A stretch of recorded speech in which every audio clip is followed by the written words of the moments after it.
Everyday injustice.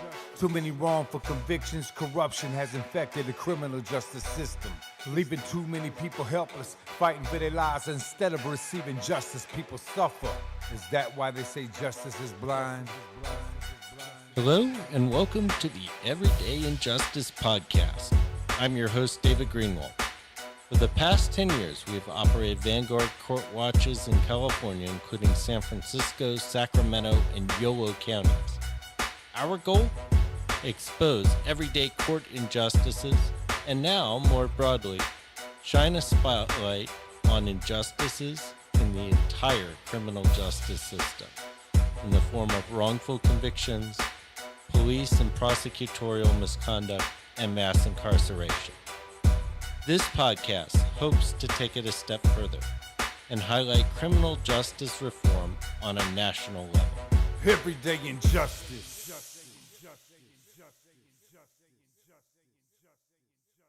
Today on Everyday Injustice, we have Benjamin Frandsen. How you doing? Pretty good. Glad to finally be here. Yeah. So really interested to kind of hear your story of incarceration and then exoneration. Sure. Thank you. The exoneration part is still in progress, but we did at least have the state formally recognize that they had everything wrong, that I, in fact, was not guilty of murder, these various other things that they tried throughout my 3 separate trials.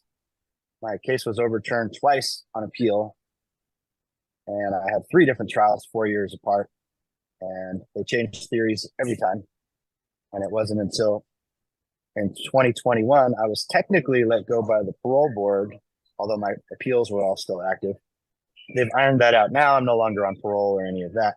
But I guess one of the media-worthy bites about the story is that I transferred essentially from prison to UCLA. Kind of walk me through how this all started. Sure. It began in 2013. I was called over to a friend's house. Wasn't even much of a friend. I'd only met him from nightclubs. It was the first time I'd ever been to his house. And he said he had been burglarized. So I went over to his house and the burglars had come back. He and someone else caught the burglars breaking into his house. I thought the burglary was over. And when I walked in, the burglary was actually happening then, and a fight broke out. One of the burglars rushed at me. I threw up a kind of a spastic reflexive elbow. This just knocked the wind out of the guy, and my co-defendant killed both people. Now, it was his house, and so the house was extremely complicated because of the burglary and because of the obvious mitigating circumstances and things. But everyone involved was very afraid of my co-defendant, who is still in prison. And they told me that I had to testify against him, or they were going to act like they thought I had done it the entire time. I was afraid to testify against someone who had done something like that. And I separated my trials, so I had a separate trial so I could explain what happened to a jury, whereas he had his own trial. He was sentenced to life without possibility of parole ×2, and he's still serving out that sentence. Are they claiming that this was felony murder on your part? Yes, the interesting thing, the one that the most lawyers have come to talk to me about, is the theory in the 3rd trial of something called second-degree felony murder.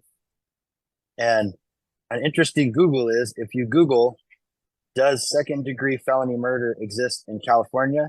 It says no. Senate Bill 1430, I think it's 1437, threw it out. And it cites my case as the proof that there's no more, even though that was the charge that I ended up with at the end of the last trial. And what was the last trial?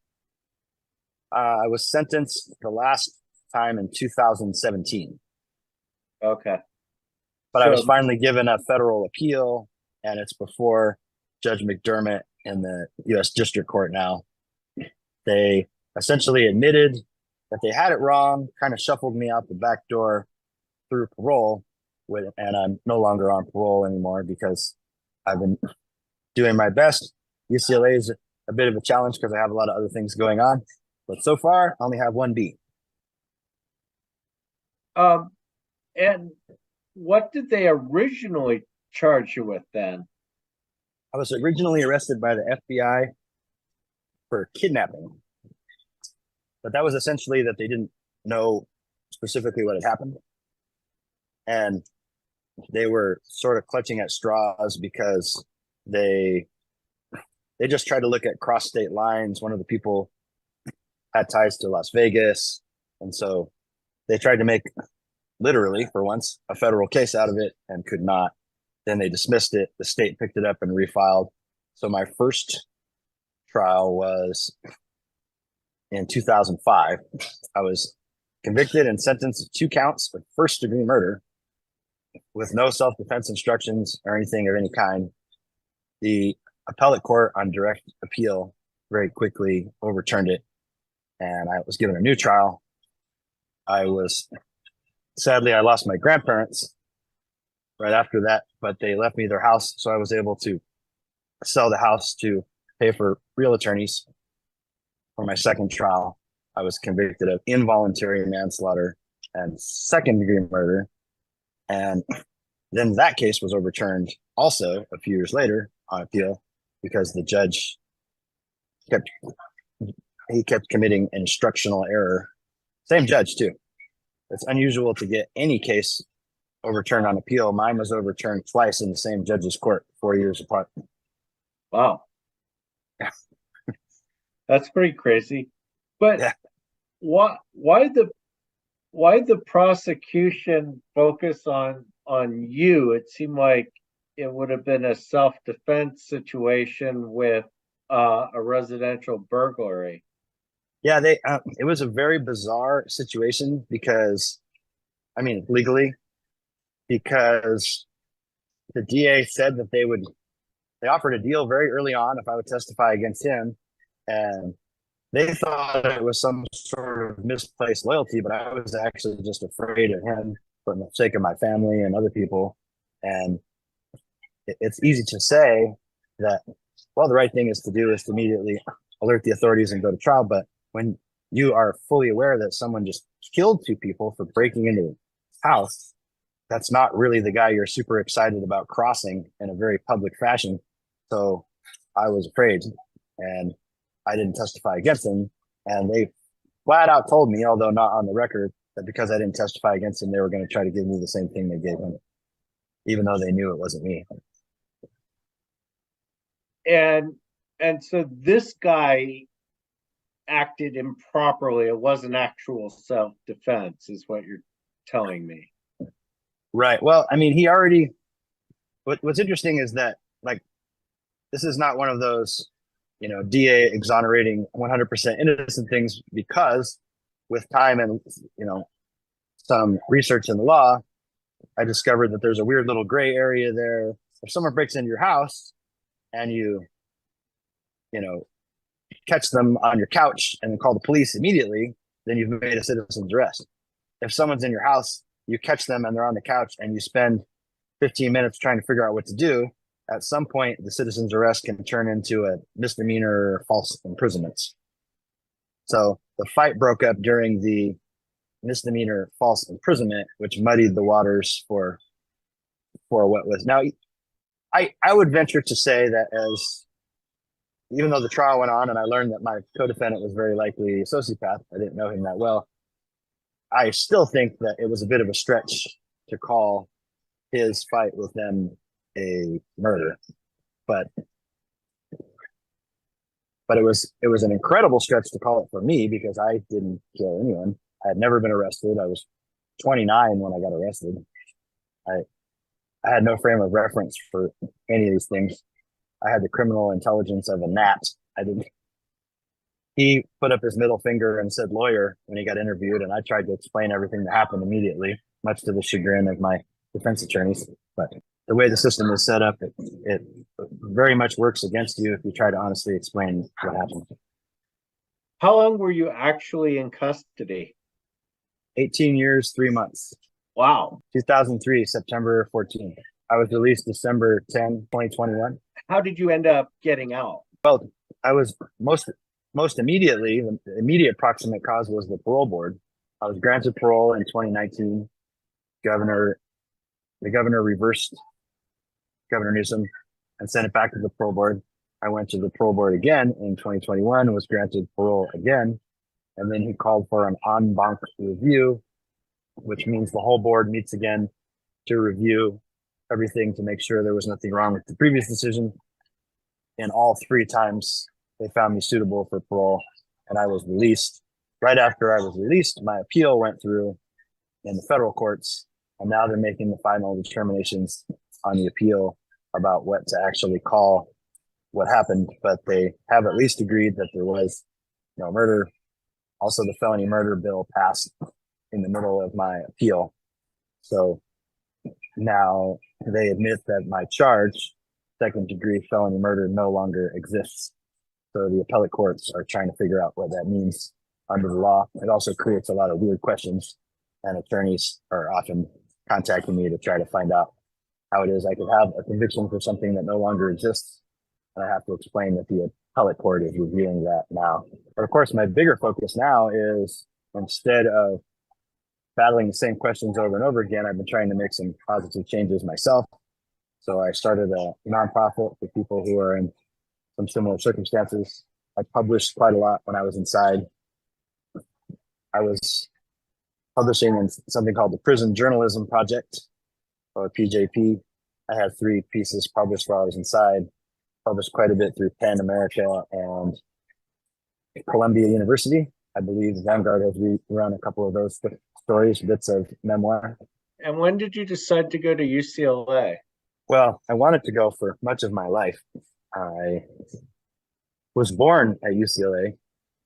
In fact, after my first little media hit, I guess, if you want to call it that, was I applied to UCLA, and after I got in, I put a post on LinkedIn that just said, in 1974, I was born at UCLA Hospital.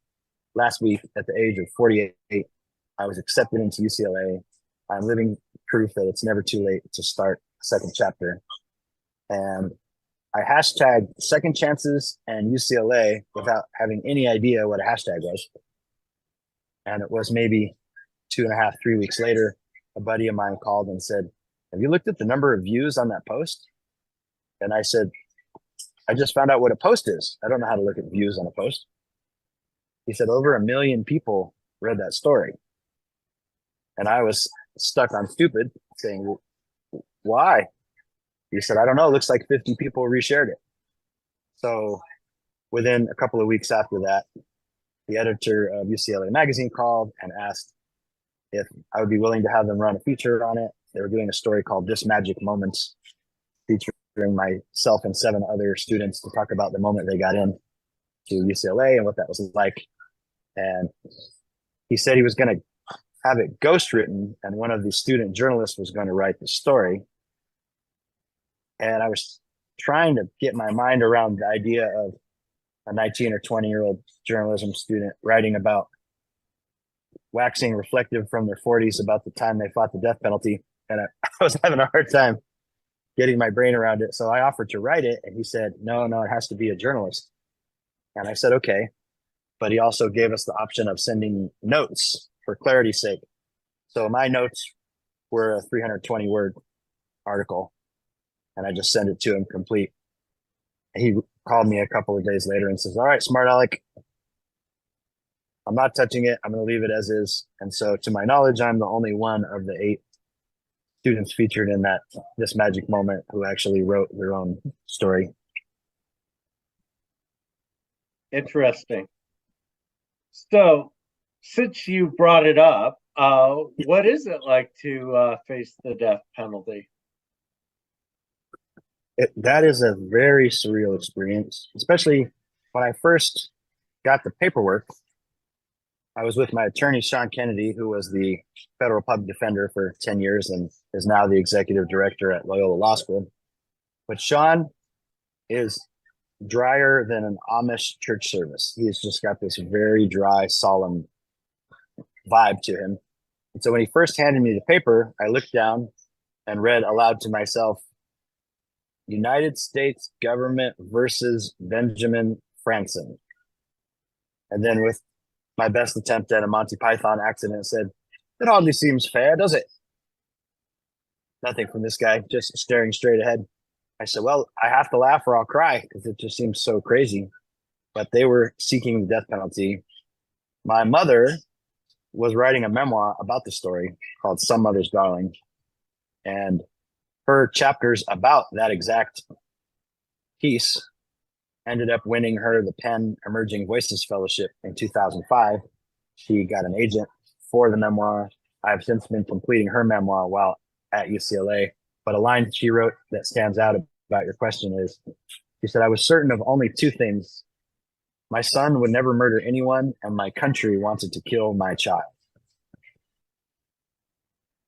It about sums it up, doesn't it? Yeah. But I'm happy to say that after I got here, I was able to get into a one-on-one course with UCLA's hotshot memoirist, Justin Torres, whose first book, We the Animals, was recently made into a movie. His new book, Blackouts, is already on the bestseller list. And I worked with him one-on-one to write that story. Very, very helpful. They call that an English 199, an independent study course. So UCLA has been very supportive of me trying to document and convert my story into something other people could, at the very least, be somewhat inspired by. So what was it like? I mean, you've been in for 18 years for, at best trumped up charges. What was it like when you finally got out? It was pretty surreal. I met someone inside. His name is Casey Stinson. And he and I used to talk entrepreneurial dreams, walk around the yard and making business plans. And he wanted to start a chain of sober living homes. And once he made enough money from that, he wanted to start a multimedia center that had podcasts and would film music videos and reality shows and such.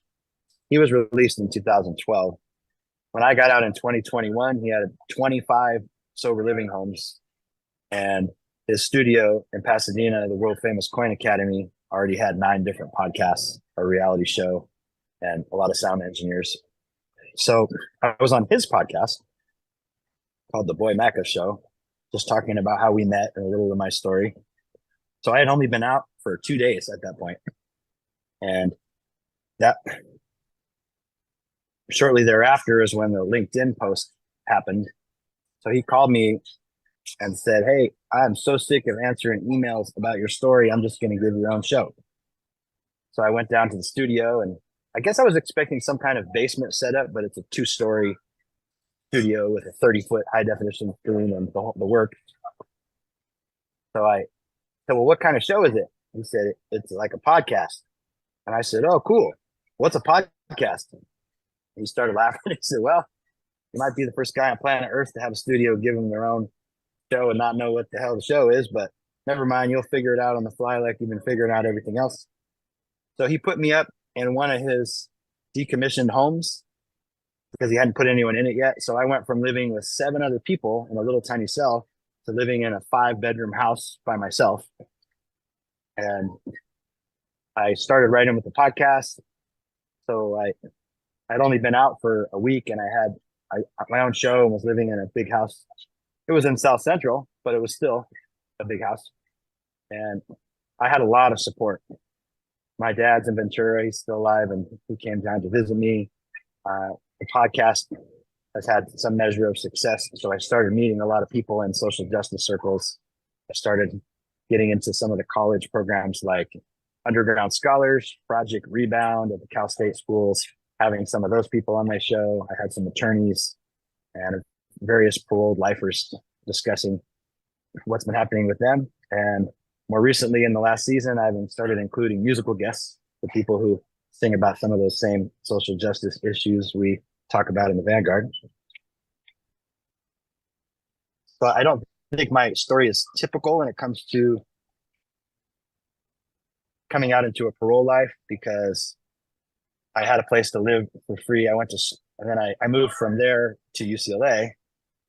Even now I'm living in a UCLA apartment on Gailey. So it's a lot of work because I'm going to school full time while doing these other things.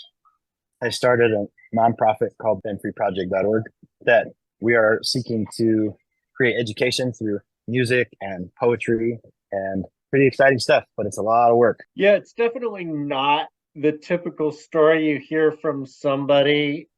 Even people that land on their feet, I think your story's pretty unique. The more recent thing, there was a Daily Bruin article about this, but I was approached while in prison. I was commissioned to write a screenplay. I had written a screenplay while I was in the county jail and sent it out to a bunch of different places. And finally, one studio, a small studio, wanted to option it. So they ended up getting an attachment agreement for their producer, who was also their CEO, a guy named Peiwan Shao.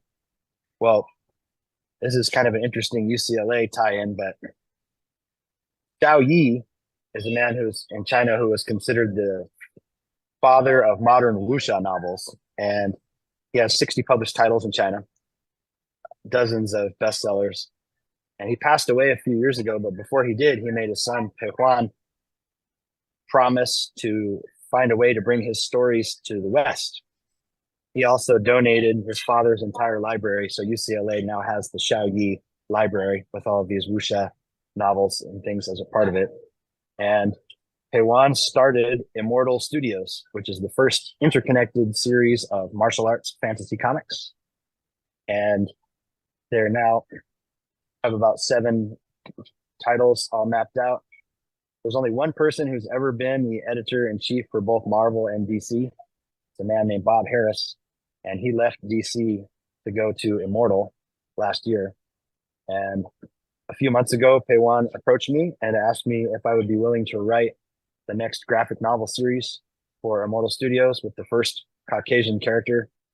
And he wanted me to base that character on my own backstory, where this character finds his awakening as a hero in the dark space of prison, and then him coming out into the world and seeing all the things that have changed. So a unique thing is I wrote to PEN America and the Vera Institute of Justice and Columbia's Exchange and a lot of these other restorative justice functions. And you yourself will probably get a say. I'm going to let each person describe what 1 or 2 issues might be that they would like the character to have to tackle in the series. So in July, I was announced as the next creator for Immortal Studios. That's immortal-studios.com if you want to see the artwork.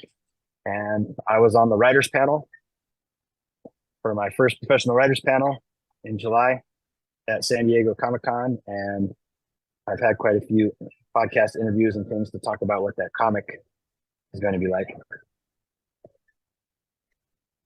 So I'm just curious, what would you say your issue that you dealt with while incarcerated was? While incarcerated? Yeah. I think it was perception was a big part of it. I decided I changed. I did change in there, even though I didn't do what they said. I'm still not proud of the person I was at the time. Now that is a coincidence, but that is to say that I do believe sometimes that there's a grander design for things. And I was going to nightclubs and I was very flighty and kind of directionless. I didn't always keep my word when I gave it. So I decided when I got inside that if nothing else, I was going to become someone who did what he said he was going to do. I just started there. That seems like something simple. My mother made me promise that every day I would read 1 chapter in the Bible and say 1 prayer. Well, because I'd given my word, I did this every day, but it was like a chore, like doing the dishes or laundry or something. But sometime throughout that period, I started to find some more peace, and I came to my own spiritual awakening, if you want to call it that. And I decided I did have control of who I was. I couldn't control where I was. I didn't have a key, but I could control who I was going to become tomorrow. So I dealt with that. And in that process, I grew up in martial arts studios. I was in the Marine Corps, and my attorney said, look, your appeals look promising, but you cannot get into any kind of fight the entire time that you're here at all, ever. So anytime somebody gets in your face and has something to prove or sticking a finger in your face, I want you to picture your mom, your dad, your loved ones, all looking at you through this stupid little visiting room glass window and tell me if that person is worth it. And I used that technique throughout the years, and I never got into one fight the whole time. But I had to create sort of a perception to get people to leave me alone. But I really didn't want to get into any kind of fight. I was doing push-ups on my fingertips and stuff sometimes just to kind of give people the perception that they wouldn't want to fight with me. But the reality was I didn't want to fight with anyone at all. So that was probably the fine line I had to walk while I was inside, not being a victim while also not getting into any fights. That was very difficult. Yeah, very interesting because, they look at the C files when they make, parole and other determinations. And so when they see people who have gotten into trouble, it comes back to bite you. I'm happy to say I actually had 0 write-ups and even 0 warnings for the entire 18 years, which isn't easy to do. Sometimes you get 1 or 2 that are just for standing next to someone else who gets in trouble. But I didn't get into any kind of trouble. I had over 100 letters of support for parole, and the final one was from the warden of Valley State Prison, the prison I was in, recommending my parole. So I am supposed to next month go back into the prison I paroled from. As one of the articles I wrote for you, Bars Behind Bars, that's Bars with a Z, Behind Bars, are these gentlemen who started a program that is promoting literacy through rap and poetry and some creative writing and journalism. And these guys have the support of 2 Pulitzer Prize winners, Natalie Diaz for poetry and Mitch Jackson for literature, who have agreed to support their program, along with another program that I also wrote an article about called Freedom Reads with Dwayne Betts. And they install libraries in prisons and fill them up with these 500 books that Dwayne Betts decided were the most transformational in his own time in prison. So I thought maybe when I got out, I would want to have nothing to do with it. But as it turns out, I'm working in the space now trying to help other people who have gone through what I went through. You really have a remarkable story, and thank you for sharing just a small snippet of that. Thank you. This has been Everyday Injustice. We've been talking with Benjamin Frandsen. He went from wrongly incarcerated, wrongly convicted, facing the death penalty, to now a student at UCLA and helping other people that are similarly situated. This has been Everyday Injustice. I'm your host, David Greenwald. Join us again next time for more tales from the injustice system. Thank you to George Powell and Norman Mousequake Barrett for the use of our opening, Everyday Injustice. You can see more of George's music at www.justiceforgeorgepowell.com. That's Justice for George Powell, all one word, .com.